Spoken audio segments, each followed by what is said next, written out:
May June 2022, Paper 4, Variant 1. Question 1a. The solubility of group 2 sulfate decreases down the group. Explain this trend. First, we need to use the equation, which is the delta H solution equal to the hydration enthalpy minus the lattice energy. And this is the standard answer.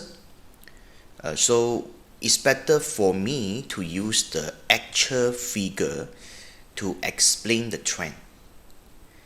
Okay, so first, hydration and enthalpy and this lattice energy both decreases down the group.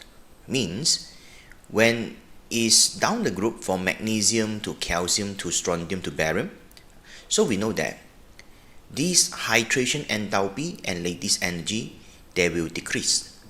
The decrease means it become less exo. Why become less exo? Because the cation size is getting larger and attractions between the these cations and anion is actually weaker. So therefore, the energy that release is lesser, means it decreases, become less exo. So both will become less exo. For example, when we compare this magnesium sulfate and calcium sulfate, the hydration enthalpy is decreased from negative 2990 to negative 2661. So this is the one that decreased, means it become less exo. At the same time, the lattice energy also decreased. So from negative 2999 now is decreased to negative 2710. So which means the hydration enthalpy and the lattice energy when down the group both decreases. But it must be one decrease more. So which one is decreased more now? So we know that the hydration enthalpy decrease more. Means as compared to the lattice energy, the hydration enthalpy it decreased slightly more than it. So in this case, the hydration enthalpy decreased by 329 kilojoule per mole, and this lattice energy it just decreased 289. So means it decreased lesser for the lattice energy. Because this one decreased more, now this become less exo. And this, when is minus the larger negative value, eventually is going to be more endo here. So means the solution enthalpy or the enthalpy change of solution, now it become more endo, become more positive.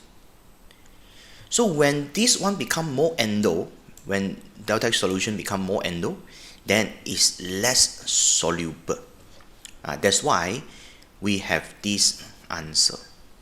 Delta H solution become more endo because of these two enthalpy which decrease and hydration enthalpy decrease more. So end up with what? End up with the delta H solution become more endo and is more less soluble. So solubility decreases. For part B, describe what is observed when magnesium and barium they are react separately with the sulfuric acid. So we know that magnesium and barium they are a group 2 metals. So while reacts with acid, it will form gas. So both will form hydrogen gas. So for magnesium, you will just see fizzing because it just form this. What you can see is a gas formation. You will not see white precipitate or the white solids form because magnesium sulfate is quite soluble in water, you will not see the precipitate. For barium, you will see it's fizzing, means a formation of the gas. At the same time, you will see the white precipitate because it's from barium sulfate. So these are the observations. For the part C, solubility product for the barium sulfate is given is 1.08 times 10 power of -10. Calculate the solubility of barium sulfate in gram per 100 cm³ of solution. This is the challenge. You have to convert to these units later. Okay, so first, you need to, of course, give the KSP expression. So KSP is equal to the concentration of barium ion times the concentration of sulfate. And we know that this one is partially soluble salt. So means when barium sulfate is dissolved in X amount, then the barium ion will form X amount and sulfate will form X amount. So let's say now we want to find the solubility of barium sulfate. So we need to use this one, the X square. Let's say we use X square because it's the X times X here equal to the KSP. So we can find the X, which is the solubility of barium sulfate, because as I mentioned here, right?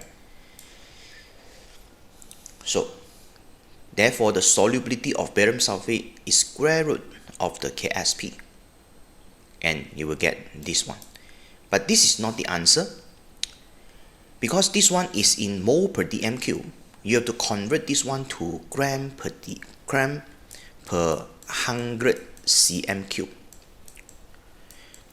So therefore, this mole you need to times the molar mass, because when mole times molar mass, it will form gram. And this value need to divide by 10 because it's mole per dm³. Per dm³ means mole per 1000 cm³. Because it's 100 cm³, then we need to use this molar mass divided by 10. Then 10 times 100 is 1000 cm³. So therefore, we need to times these values. So eventually, you get 2.43 times 10 power -4 gram per 100 cm³ of the solution. For part D1, the equation shows the formations of gaseous sulfate from its elements. So this one is a formation of the sulfate from its elements. We can assume this one is the delta HF of the sulfate, that form. So we're going to use this one for the calculations later. Now, calculate the standard enthalpy change of formation, this one, using the values in table 1.1. So all this. Of course, we're not going to use all this. Later I'll tell you what to use. Okay, first, before you try to calculate, you must know which enthalpy or which energy you need to use. Okay, so of course we need to start with the elements. Then elements will form the compound, and of course elements at the same time will form the ions. Okay, so let's start from these elements. In order to form barium sulfate solid, we need to use barium, sulfur, and oxygen. So the barium need to atomize and ionize. So for this one, 180 is atomization of barium, is here. 503 and 965 is the first and second IE for barium. So when we use these three enthalpy, so the barium now is from solid, now it turns to barium gaseous ion, release 2 electrons. And This is the one that mentioned earlier in the question. The sulfur with oxygen with the electrons form the sulfate, from this sulfate. So this is the one from sulfate. Now, so we need to find this delta HF. Okay, so therefore we need to use another value, which is the lattice energy. Because barium gaseous ion form, sulfate gaseous ions form, so these two, when it's combined, it will form barium sulfate solid. So this is a lattice energy, and this is a formation of barium sulfate that's given in the question here. So now from this cycle, we can calculate the delta HF of the sulfate ion. So we just sum out everything's here. Okay, so let me remove all this. So when you can able to construct this energy cycle, so you know that when you add this one with this one and this one, so it's equal to negative 1473. So you will get this.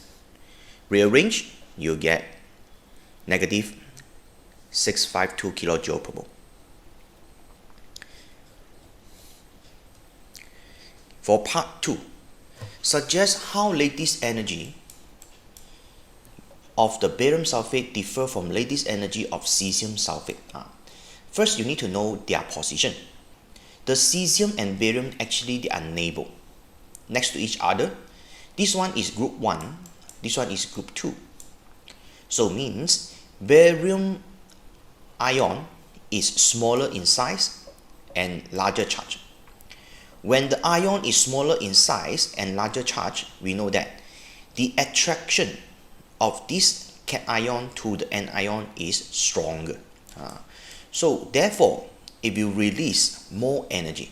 So we say that the barium sulfate has the greater lattice energies compared to the cesium sulfate. So first, you need to explain this one. Barium sulfate is more negative, means the lattice energy for the barium sulfate is more negative. Why?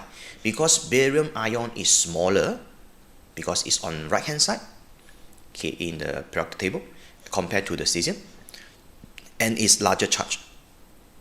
So therefore, attractions between this barium ion and sulfate is stronger.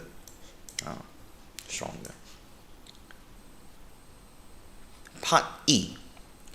The reaction of the solid hydrated barium hydroxide, this one, barium hydroxide with 8H2O with ammonium salt is endothermic.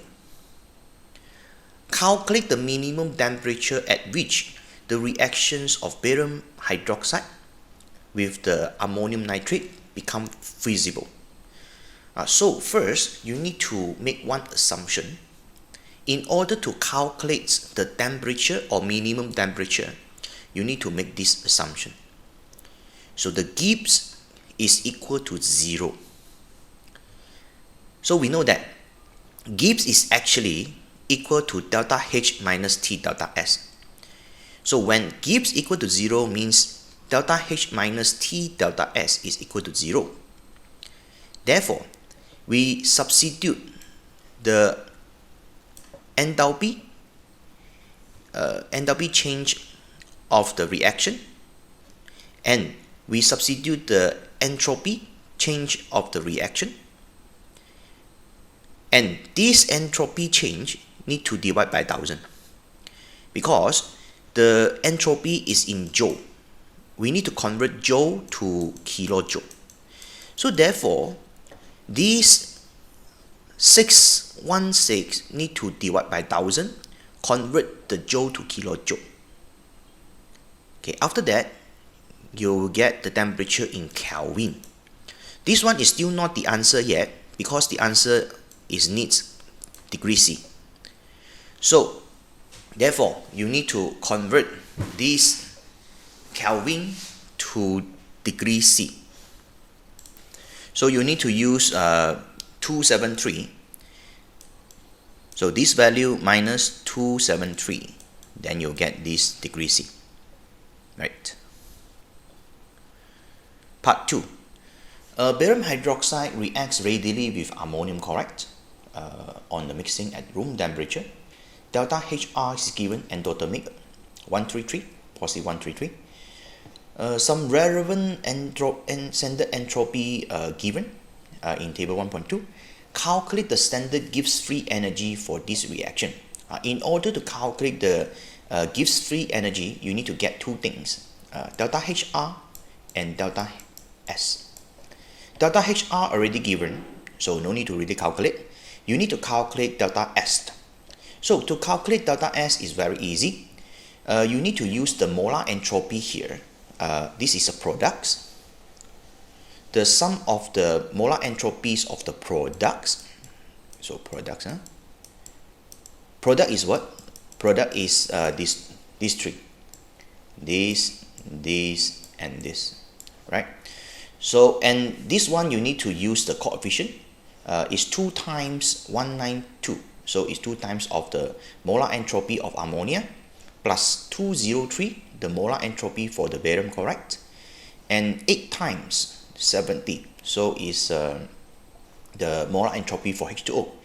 This part is sum of the molar entropies for these products are minus the sum of molar entropy of reactants. Sorry.